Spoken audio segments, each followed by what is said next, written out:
good morning, my Algebra 2 students.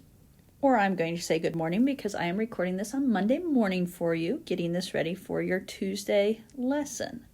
So today we are going to look at Lesson 8 rational expressions. And if you remember our definition of rational from previous, rational is anything that can be expressed in the form of a fraction. And so you'll notice up there in the first line it talks about a rational expression. A rational expression is of the form p of x over q of x, given that p of x and q of x are polynomials. Remember, polynomials are when terms are added and subtracted, and you'll see lots of rational expressions down below. Now, what we're going to focus on first is we're going to focus on simplifying them, and we're also going to multiply and divide them. But once you know how to simplify them, that is the key to working with rational expressions.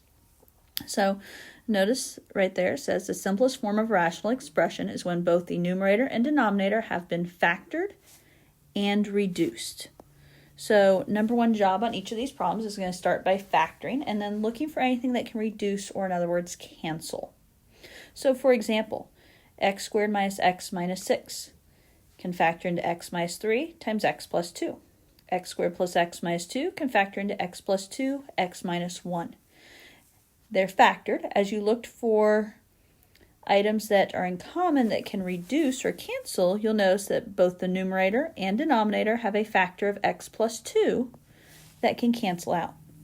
When the x plus 2's cancel, you're left with x minus 3 over x minus 1. And that's the idea of how we factor. Now, or how we cancel. So always start by factoring on these problems. That will be a key. You will also notice it says where x cannot equal 1 or negative 2. So the other big thing we'll be doing in this lesson is working on looking for restrictions on the variable. So what are values that x cannot equal? And if you go back to this form here, before we had canceled anything, if you look at that denominator, when you put in 1, 1 minus 1 will be 0. And remember, we can't have 0 in a denominator. If you put in negative 2 plus 2 would be 0, and we can't have 0 in the denominator.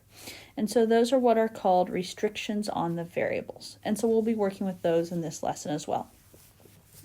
Okay, before we get to our first example, key thing. Things with plus or minus signs are married. You can't cancel them until they have been factored. So like if we look at this problem up above, you could not have canceled x squared and x squared because there's an x squared on top and bottom. They are not factors. If they are still just terms being added or subtracted, we can't cancel. So you need them to be factored to where it's, now if it was x squared times something on top and x squared times something on bottom, then we could talk canceling. Okay, so looking at example 1, this first set is just simplifying. And we may or may not do all of these. We've got lots of examples here to look at, so we may skip some examples along the way. But example 1 talks about simplifying a rational expression. What are each of the following in simplest form? State any restrictions on the variable. So, step 1, we need to factor. So, as we look at x squared plus 7x plus 10, I hope you're remembering how to factor into two binomials here. So we're going to have parenthesis times another parenthesis. X squared plus 7x plus 10 means we need two numbers that give us a product of 10 and a sum of 7. So remember, it's a product of the C term, a sum of the B term. So what numbers multiply to be 10 and add to be 7? And hopefully you're coming up with 2 and 5 there. So remember your parenthesis, x squared breaks into x times x in the first parenthesis. If our numbers are 2 and 5, we're going to use 2 and 5 in the back of each parenthesis. Since they multiply to be positive and add to be positive, we're going to use x plus 2 and x plus 5. Same thing in the denominator. It's again set up into factor into two binomials. X squared breaks into x times x. This time, I need a product of, notice my C term is negative 10, and a sum of, my B term is negative 3. So as we think about numbers that multiply to be negative 10 and add to be negative 3, again, I'm going to use that 2 times 5. Now, in order to multiply to be a negative, remember you need one positive, one negative. In order to add to be a negative, my larger number is negative. So I'm going to use an x plus 2 and an x minus 5. Now, what can cancel? So what is in common here that can cancel? And I hope you notice it is the factor of x plus 2 is on top and on bottom. So when those factors of x plus 2 cancel, we are left with x plus 5 over x minus 5. Keep in mind, x plus 5 are married. X minus 5 are married. They can't cancel unless it was 5 times x and negative 5 times x. So right here is our simplified form, x plus 5 divided by x minus 5. Now, we were also asked to do restrictions on the variables. And so when we do our restrictions on the variable, it's always looking at the denominator. And it's always looking at the denominator and saying, okay, what could make my denominator equal to 0? And so what I always say is you are setting everything in the denominator equal to 0. Everything that was originally in the denominator, anything that was ever in the denominator. Even if it canceled, we set it equal to 0. And so this case, that means I'm setting x plus 2 equal to 0, and I'm setting x minus 5 equal to 0. When we solve each of those, we're going to end up x plus 2, we have to subtract 2.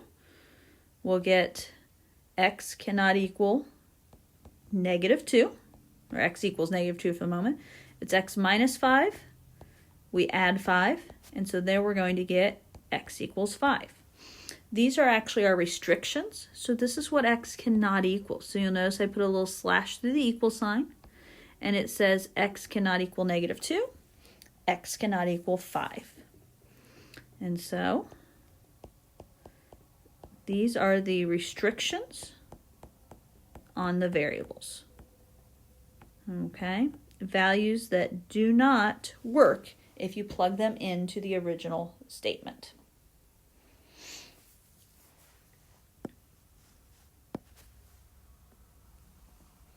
Okay. Hopefully you were able to follow the factoring and the canceling a little bit there. Take a moment to take that all in. Get caught up there. And then let's look at B. B is a little bit different because it is not pieces that are added or subtracted together. Okay? These are just one term on top, one term on bottom. So because they are one term on top, one term on bottom, there's no adding or subtracting, so nothing's married. So you can start canceling right away. Okay? You can look at the fact that 24 and 6, they have factors in common. You can look at the fact that there are multiple x's on top and bottom that are in common, and the same thing with the y's. If it helps a little bit, we can go into some pieces and break them into pieces, and then I can look at, there's a 24 over negative 6. They're like pieces that we can break up. There is an x cubed over x squared, and we can look at how many x's can cancel. And there is a y squared over y cubed, and we can look at how many x's or y's cancel there. So, first of all, 24 divided by negative 6. Well, 24 divided by 6 is 4. Positive divided by negative is a negative. 24 is a larger number and on top, so my negative 4 is in the numerator. X cubed over x squared. 3 x's on top, 2 x's on bottom. There are 2 x's in common that will cancel, so that'll leave me with 1 x on, and there's more x's on top, so the x goes on top. Or, remember our subtracting, right? 3 minus 2 is 1, and that goes x to the first on top. In the y's, notice there's also 3 y's and 2 y's. The difference is where there's more y's. You can look at the fact that 2 y's on top cancel and 2 y's on bottom cancel, leaving me with 1 y in the denominator. Or we can look at, I tend to subtract my exponents here still, but what I do is I do 3 minus 2 is 1. Notice there were more y's on bottom, so I put that y to the first in the denominator. So simplified, this is negative 4x over y. Now, we still have to do our restrictions on the variables, which is setting the denominator equal to 0. Now, as we look at this denominator equal to 0, what I would think about here is each term. I mean, yes, it's setting the whole negative 6x squared y cubed equal to 0, but think about each variable factor there. So I would think about setting x squared equal to 0, and I would also think about setting y cubed equal to 0. If it was x squared equal to 0, technically you would take the square root, and x is still 0. On y cubed equals 0, technically you take the cube root, and y is equal to 0. So we end up with values x cannot equal 0, and y cannot equal 0. And again, those are my restrictions on the variable. Okay. Because I have a lot I want to get through, I think I'm going to skip C. C, if you're listening, comes out to be x plus 4 over x minus 3. And restrictions, or you might also hear me call them excluded values, because sometimes you'll hear excluded values. X cannot equal 3 or 2. I'm going to move down and talk about D, just because there's some factoring we need to review on D. And as we look at D, okay, think factoring. What do you see as you look in that numerator? You'll notice there's no x squared, but I look and see that 12 and 4 have a 4 in common. Now my suggestion before you actually factor this would be to reverse this. And if we reverse this and put the 4x first, it is a minus 4x and then a plus 12. And so if we factor out a 4 there, since that first term is negative, I would recommend factoring out a negative 4. And I'm trying to set you up for where we need to go. So this is a GCF. Negative 4x divided by negative 4 is x. 12 divided by negative 4 is minus 3. Okay, so GCF. Besides product and sum, we need to look for GCF factoring. Denominator, x squared minus 9. Okay, this is another special case factoring. Do you remember? Difference of squares. X squared minus 9, because it's the subtraction of two perfect squares, two things that can take the square root. We're going to set up two parentheses. The square root of x squared is x. So it's x times x in the beginning of each parenthesis. The square root of 9 is 3.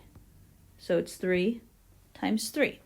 Since it multiplies to be negative 9, I need a plus 3 and a minus 3.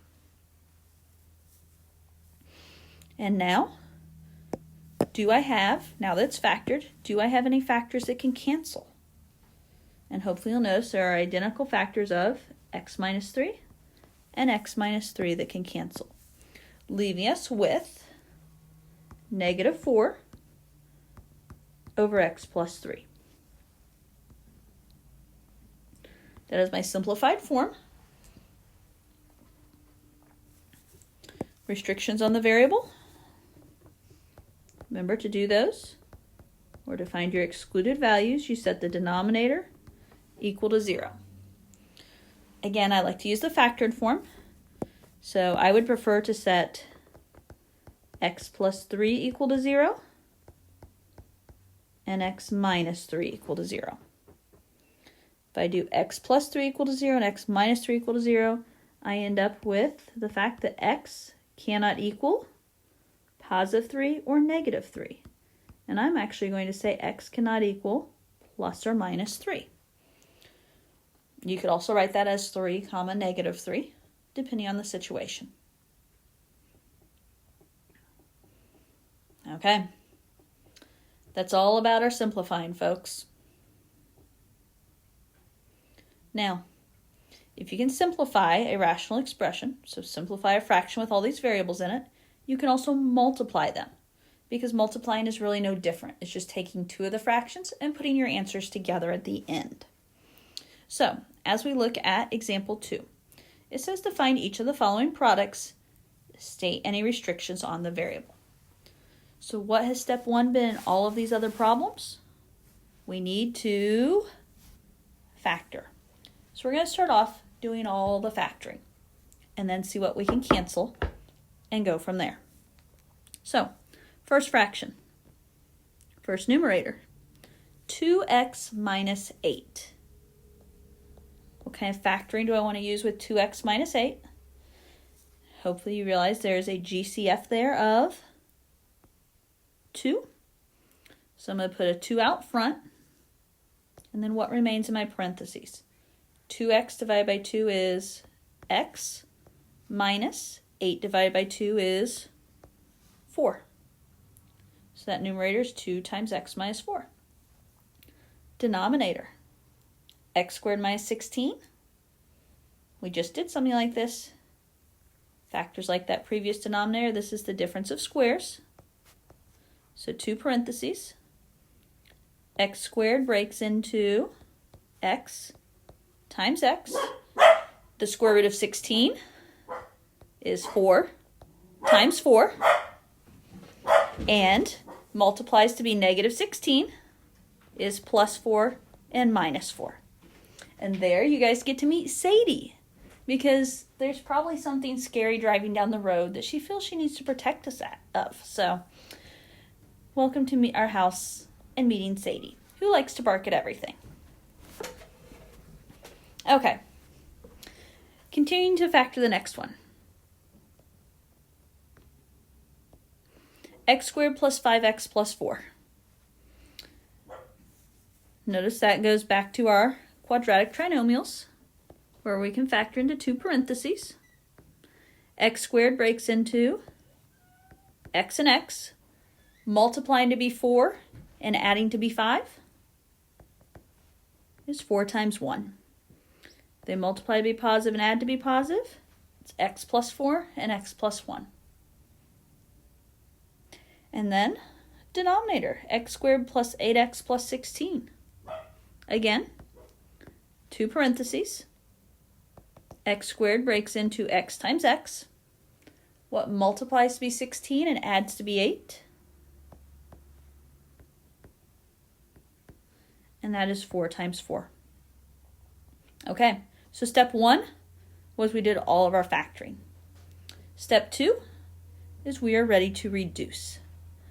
Are there terms here that we can reduce? The rule is 1 of something on top can cancel with 1 of something on bottom. They can be the same fraction. They can be opposite fractions. It doesn't matter. So, for instance here, this x minus 4 in the numerator of my first fraction can cancel with x minus 4 in the denominator of that same fraction. As I go to my next fraction, I have an x plus 4 in the numerator. X plus 4 in the numerator cancels with 1x plus 4 from the denominator. It can be either fraction. Just to make a point here, I'm going to cancel with the x plus 4 in the other fraction. Only 1 on top, so only 1 on bottom cancels, meaning yes, the other 2 are still left behind. Do I have any other common factors? The bottoms are x plus 4s, so the only thing you can cancel with the denominators are x plus 4s. I have none on top, so we're done with canceling, so we need to write our answer. In my numerator, I'm left with 2 times x plus 1. In my denominator, I'm left with x plus 4 times x plus 4, which can be written as x plus 4 times x plus 4, or it could be written as x plus 4 quantity squared. Okay. We were still asked to find our restrictions on the variables, if you recall. So how do we find restrictions on the variable? We're going to set the denominator equal to 0. So if I'm setting my denominator equal to 0, here's what I said earlier. Anything that ever was a denominator gets set equal to 0, whether it's the beginning, the end, the middle. So my denominators, if I go right across my factored row there, I had x plus 4 equals 0. I had x minus 4 equals 0. I had another x plus 4 equals 0. And another x plus 4 equals 0. So officially, I have looked at everything. Now, did I really need to write x plus 4 equals 0 3 different times? I did not. But again, the point I'm trying to make is that you consider everything that ever is or was a denominator. So really, you could strike out 2 of those and just worry about the last few. So if we solve each of those, subtract 4 on the first one, add 4 on the next one, we get that x cannot equal -4 or +4. Or as I said earlier, yes, you are welcome to write x cannot equal plus or minus 4. Okay, so hopefully you're still following along. Hopefully a multiplication problem was bigger, but it wasn't any more difficult. So let's practice one more on B, and then we'll go take a peek at division. And I'm practicing these. I want to practice our factoring. Okay, I wish I was there in person to remind you of some of our factoring techniques, but we're going to make this work. So, factor, factor, factor. X squared plus x minus 6. Hopefully you recognize that as a product and sum. X squared breaks into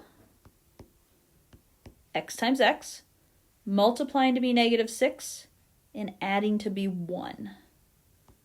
So that has to be a combination of 3 and 2. If it multiplies to be negative, I need opposite signs. If it adds to be positive, bigger number positive, smaller number negative. So x plus 3, x minus 2. X minus 5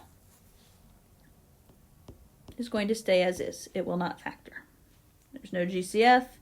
It's not an x squared where we could do 2 parentheses. So moving along.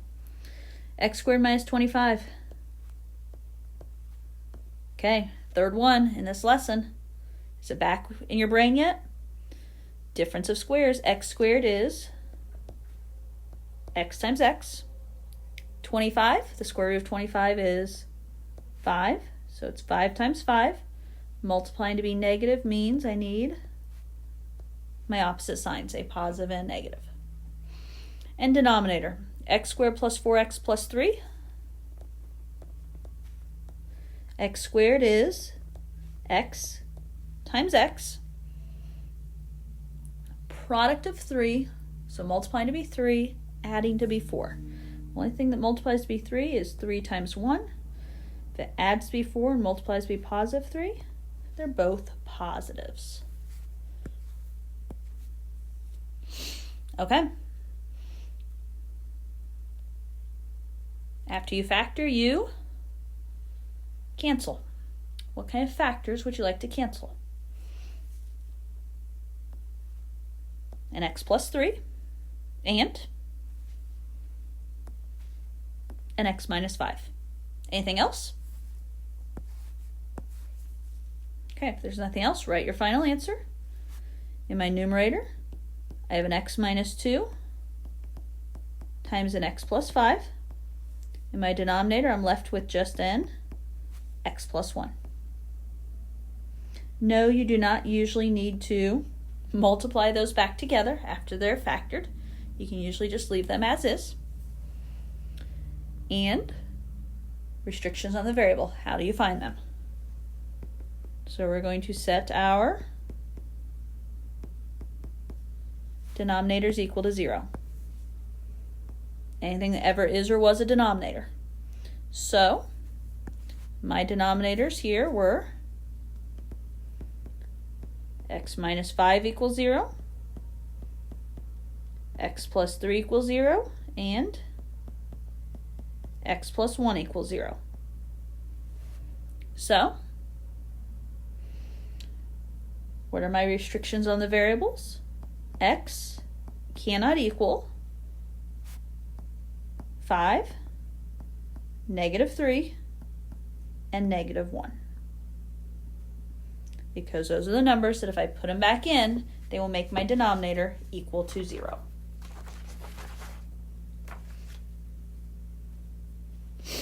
Okay.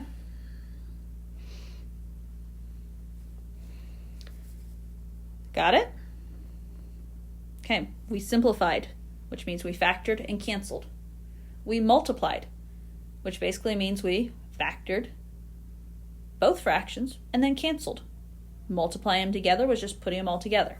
Okay, if you flip to the next page with me, we now have to divide. So, dividing, if you recall, is very much like multiplying. You got the phrases out there? Hope you're saying them to yourself. There's a couple different ways I can say this. Officially, as your math teacher, I should use the phrase, division means to multiply by the reciprocal. Okay, so multiply by the reciprocal is our official phrase when multiplying or dividing fractions. Now, some of you have your shortcuts. I know when I taught middle school, my shortcut was keep, change, flip. Okay, so I'd write some notes to yourself. Keep, change, flip, meaning keep the first fraction, change division to multiplication, and flip the second fraction. That's always flip the second fraction. Don't forget that. Okay, so we're probably going to do A and B here and then call it quits because I'm getting high on time, and C is very much like the first two. Okay, find each of the following quotients, state any restrictions on the variable. You can do this however many steps you want to as you're doing it on your own. I'm going to take the extra step because I want to show things. I'm going to first, so I don't forget, change my division statement to a multiplication statement, which means I'm going to do my keep, change, flip. So I'm going to keep my first fraction, 2 minus x over x squared plus 2x plus 1. I'm going to change division to multiplication, and then I'm going to flip my second fraction. So now I'm going to have x squared minus 1 over x squared plus 3x minus 10. So right there is multiplying by the reciprocal. I took my second fraction and I just flipped it upside down. Now I have a problem identical to what we were doing on the front side. Identical to what we were doing in that we need to factor and cancel. Now, one recommendation I give you. Notice in the numerator of the first one, it's 2 minus x. That is backwards from what we're used to seeing it. And we did this one on one of them on the front. I would always encourage you to flip that around so the variable comes first. Meaning, if I rewrite this, with the x first and the 2 second, it's going to be a negative x and a positive 2. So I would think about that in your brain as we go to factor this. And then, how often do we have negatives on the x? We don't. When we go to factor these other things, there'll be positive x's. So the next thing I recommend you do with a problem like that is that you take the negative and factor it out. So I'm going to factor a negative out of this one. And if I factor a negative x, when I divide by negative becomes positive x. A positive 2 divided by negative becomes a minus 2. So my first numerator is the negative of x minus 2. Okay, factor away on the rest. X squared plus 2x plus 1, x squared breaks into x times x. Multiplying to be 1 is 1 times 1. If they add to be a positive 2, then it's plus and plus. Okay, x squared minus 1. 2 parentheses again, x squared is x times x, multiplying to be 1. 1 times 1, multiplying to be negative 1 is positive times negative. and my denominator. X squared is x times x, multiplying to be negative 10, adding to be 3. So my brain says some combination of 5 and 2. If it multiplies to be negative, I need a positive and a negative. If it adds to be positive 3, positive 5, negative 2. And so now we factored. We did lots of factoring. Now we're ready to cancel. What factors can cancel? X minus 2 cancels with an x minus 2. X plus 1 cancels with an x plus 1. Anything else? Okay, does not appear anything else cancels, so don't forget any pieces here. On top, don't forget, what do we still have out front? We still have a negative there. Okay, so don't forget that. As I write out my answer, I'm going to have the negative. I still have a factor of x minus 1 over my denominator. I have an x plus 1 and an x plus 5.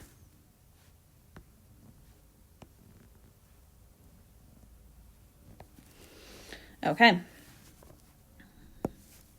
Now, don't forget restrictions on the variable. What has been our rule for finding restrictions on the variable? And if you recall, that is set denominator equal to 0. And remember, that is anything that was ever in the denominator. At the beginning of the problem, at the end of the problem, anywhere along the line. Now, in this case, we have to be a little careful because it's anything that was ever in the denominator. Keep in mind, my very first step was to flip a fraction.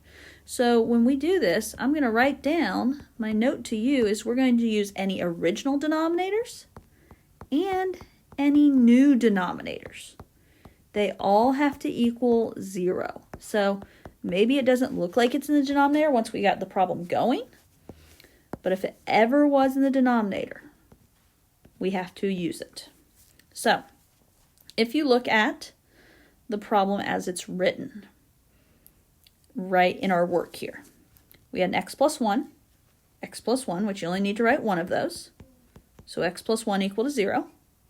We also have an x plus 5 and an x minus 2. Now, that's the problem in factored form. Keep in mind, what else was also in the denominator? And if you look up top here, x squared minus 1 was originally in the denominator, wasn't it? And that factored into being x plus 1 and x minus 1. So we've already got x plus 1 in our list, but we also have to include x minus 1 in our list. So just beware there. So in this one, we actually end up with 4 variable restrictions. X cannot equal negative 1, negative 5, positive 2, and positive 1. And yes, you would need to list all of those to receive full credit on something.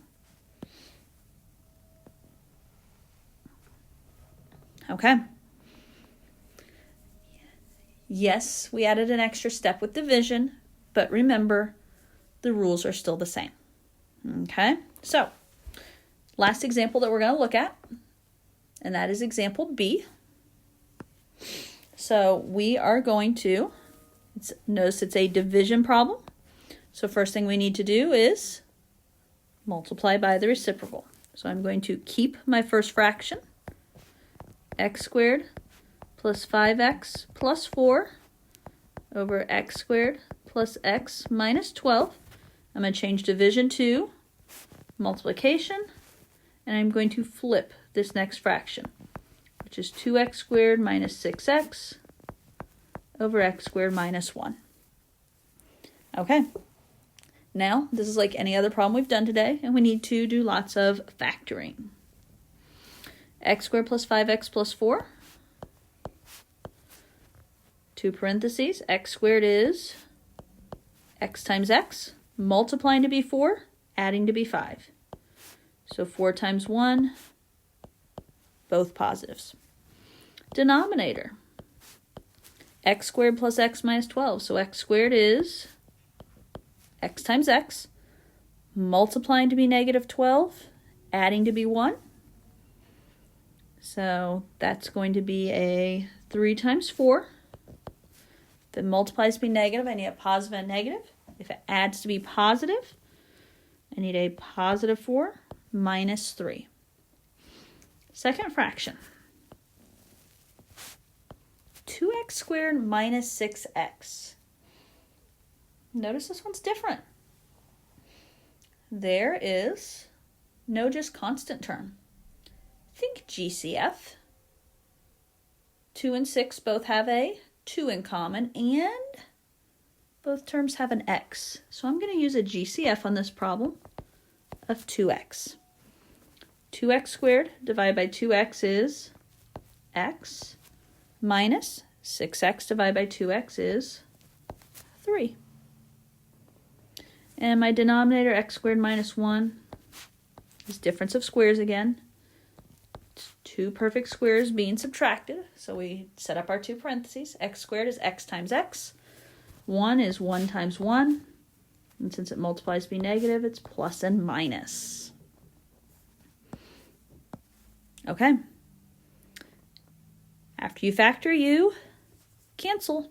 What can I cancel? X plus 4 cancels with x plus 4. X plus 1 cancels with x plus 1.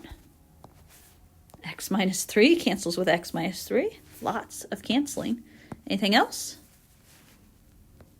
Okay. We now have 2x over x minus 1. And what do I do to finish this off? Set any denominators equal to 0.